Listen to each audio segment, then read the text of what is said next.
Hello, welcome to the Battle in Barrow and another D&D Mystara campaign waffle session and part 2 of our Isle of Dread campaign. Last session, it was more of the journey down and we stopped as we got outside the island. This session we're still missing Anirafil. He actually had an accident, get well soon. Anirafil, it's nothing too bad, he cut his hand, but he had to have stitches, so he couldn't make it this one. So I guess this ink stain is for you. Sorry, get well soon, painful, I know. But we are on the Isle of Dread and we left it halfway through encounter 3 of the island, so we're docked here.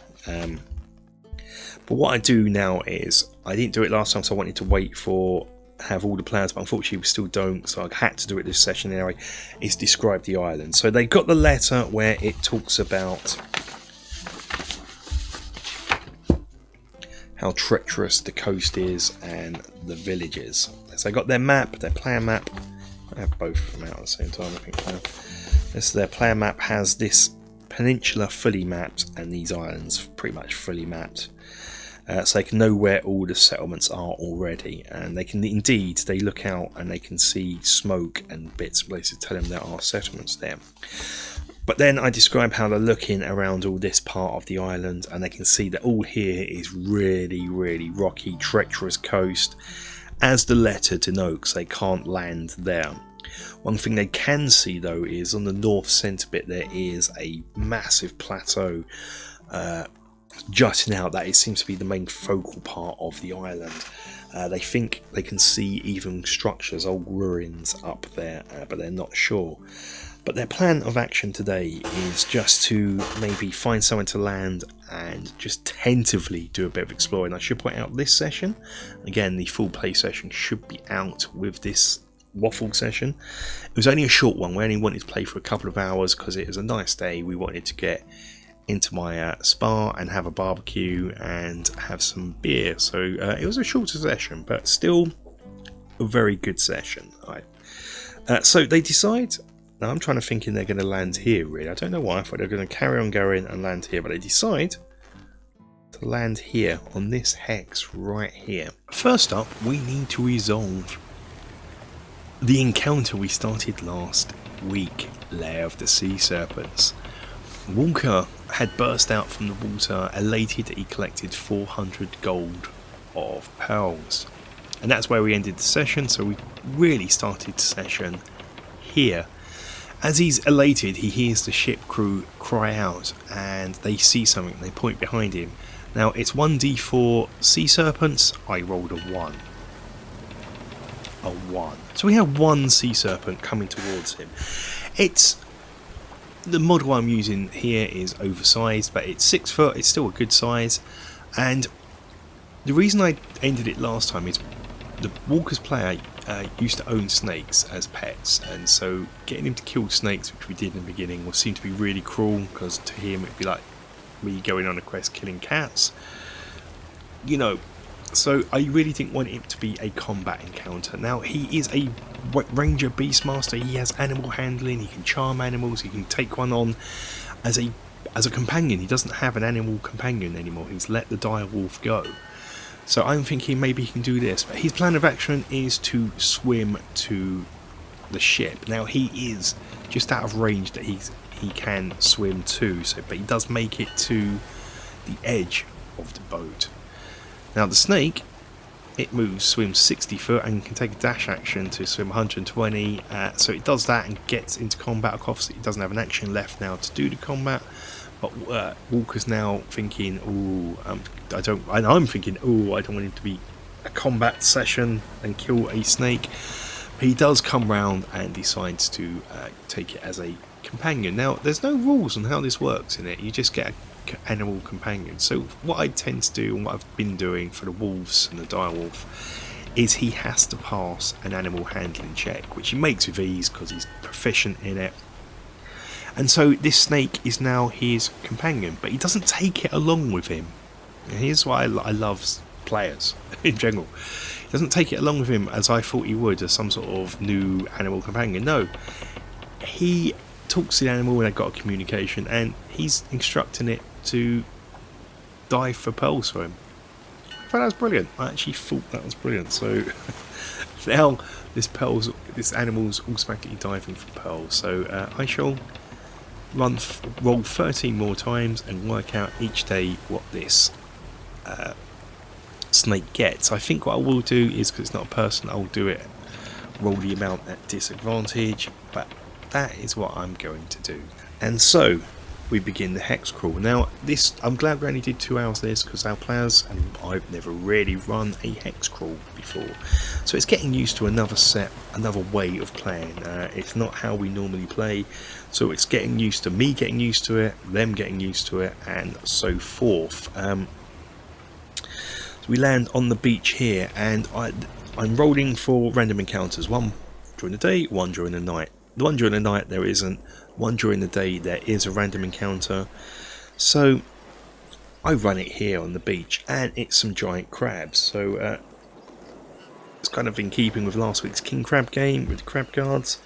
I've got the crab models for that, so we run a giant crab encounter. So these crabs are buried under the sand, and as they set foot on the sand, kind of like tremors where their vibrations are telling the crabs where to go, they burst out. But the players have spotted them, so there's no surprise combat. It's just straight into normal combat, and they kill the crabs. Gelfenwith is just full on fireballing them all to death, cooking the meat, and so that solves sort of a problem. They've got some meat. Yeah, so they don't have to worry about food for the day. They're travelling at a slow pace, so that's 3 hexes a day. A hex is 6 miles. So the first way they go is into this hex here, the jungle hex. Now here, no random encounter because we've already had that already, and no planned encounter. They spend an hour foraging, so we go over the foraging rules, and they do quite well. They find some more food and some water to keep them going for a good few days. So I wanted to get that across. So it's all very tutorial. This may not be the most interesting waffle session, I guess. Well, none of them are, 'cause it's me waffling on, like skipping ahead, skipping back, and getting all over the place. But needless to say, it was I really enjoyed this. It was shorter, and I really enjoyed this one. What I am adding in, and I don't want to spoil it if people haven't run Isle of Dread, or I don't want to spoil it just in case my players watch it, is the Copru. I've dropped hints about the Copru as well so far in the game, this mysterious race. I'm kind of Lovecrafting it up, and here what I want is this ancient civilization has fallen into ruins, so I'm sort of increasing the ruins and the statues that are going to be in here. And it's here they find 2 squid-faced effigies, I guess, statues, totally covered in moss, totally forgotten about. But while they're foraging, they come across these. They're worried that, again, like the king crab statue, that something's going to happen when they touch it. So they tentatively touch both of these statues and nothing happens. But it has made them think about this, sort of remember the Cobra that I've just seeded earlier on this year, and the Kotabara, the big monster from B10. I sort of gave hints as well, seeded that it come from around here. So hey ho. They're scouting ahead and they can see the village in the distance here. By the time they get there, it's getting into evening.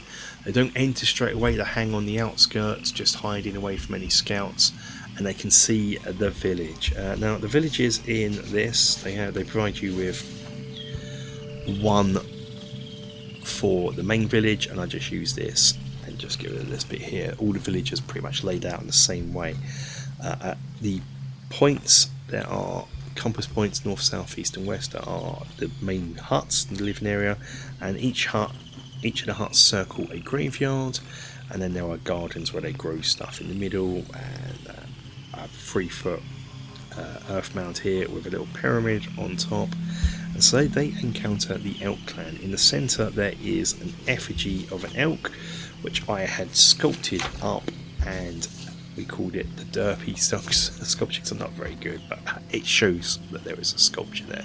We've got the hearts there on 20-foot stilts raised off the ground, and they meet the natives. Walker decides to stealth up and climb on top of one of the huts, But it's getting near night, and I sort of remind them that exhaustion is a thing. This is a different way of playing. We've never had to really deal with exhaustion before when we've been doing our little sort of urban adventures, but here it is a thing. So at that, the rest of the party, I think they took one of the ship's crew with them as well, decide to back out and sleep and deal with the natives the next day.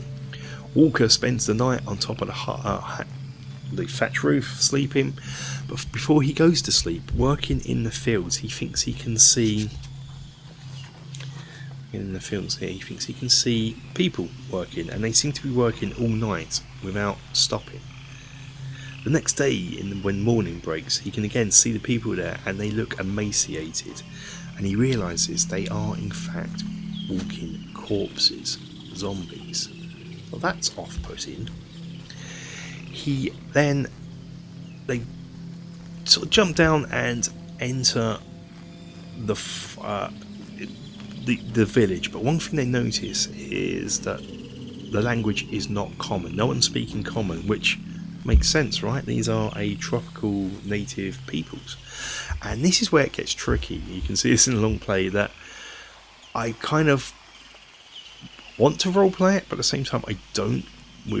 I don't want to be inadvertently racist by doing an accent. I think I may have to watch the Ewok movies, the greatest Star Wars films of all time, The Caravan of Courage and The Battle for Endor. At least they're better than anything Disney has put out anyway. And try and get hold of how Ewok speaks. I think that should be unoffensive to any nation out there, hopefully. But luckily, the matriarch speaks common, so that will get around this. But then Galfenwith, I forgot about this, actually learn, for this very reason of travelling to foreign lands, comprehend languages, which he casts, and phew, that got me out of a rather sketchy hole of doing an accent and making it sound racist. So she casts that, and suddenly she can hear and understand, which is great. Now, of course, Walker can't. He can still hear them speaking their native tongue, but luckily the matriarch decides to speak in common so he can understand her. She introduced herself as Kuna, so I'm going for, where is it? It's in the book, it's in this one, Kuna. Here, she is neutral, alignment, yeah, neutral. And so I play it as, and they're always indifferent. All the village can mean, they can be beginning to be indifferent. So, but she's indifferently friendly because I did a sort of reaction check, so she's going to be more receptive to them. She tells them a bit about the villagers, sort of pointing out where the others are, explaining how there are different tribes. We have the Elk clan, the Sea Turtle clan, and the Tide clan, and the Hawk clan, and each of these clans are in all of the villages. She explains that the main village is up here, protected by a great wall that keeps them safe from the rest of the island. She explains that some sort of issues here and there, goes through. She's my exposition dump to just ground the players, because this is all a bit overwhelming at the moment. She also explains that in Goodman Games there's a bit of an extended sort of bits and pieces, so I'm dropping the seeds for those two. She explains that there is a crazy old man that looks like them, as in European, Caucasian looking. So they're thinking it's Jasper's come down, which is great. But she says he also has an underwater boat, and they're like, oh, we got an underwater boat, perhaps that is Jasper, and he lives in this island here. I didn't do any trading. I forgot to do trading. I might have to pick that up next week, because they got trade goods, but they didn't bring them with them anyway, so perhaps I can work something like that, because trade goods will be good. That's what these villagers are into. They sort of ascertain if they're trying to, the players also cleverly try and work out whether gold is a thing here. Speaking to the matriarch, she does mention gold pieces, so they have done trading with the outside world, so that's good, and they seem to melt these coins down to make jewellery out of. Gold doesn't seem to be a thing on this island. It's platinum. I'm going to introduce platinum to the world, but to them platinum's just nothing, because they like gold. So there we go, we've got something going on there. There are, try and drop a few rumours about different things that are going on the island to get the players up here, to get the main adventure. Yeah, but as I said, it's a learning curve for them, it's a learning curve for me. If you've got any hints on how to run a hex crawl, guys, let me know down in the comments. That'd be really useful. Yeah, cool. So with that, the players head back the way they came, back to their ship. And as I said, it's a short adventure, a short session, this one, just getting us used to the hex crawling and the sort of rules. We set up sort of some hints of what's to come. I think the players are going to head over here next session to see Jasper, if it is indeed Jasper. But that is where we are going to leave this waffle session. Of course it would be shorter because the session was shorter. If you have enjoyed this and want to know more, watch the full play session. This one's probably a nice one to watch as it's only 2 hours, which is short for us. We're normally 4+ hours. So yeah, head over to there, have a watch. Got any hints about running hex crawls, particularly Isle of Dread itself? Let me know in the comments. Until the next video, guys, stay safe, take care, bye bye.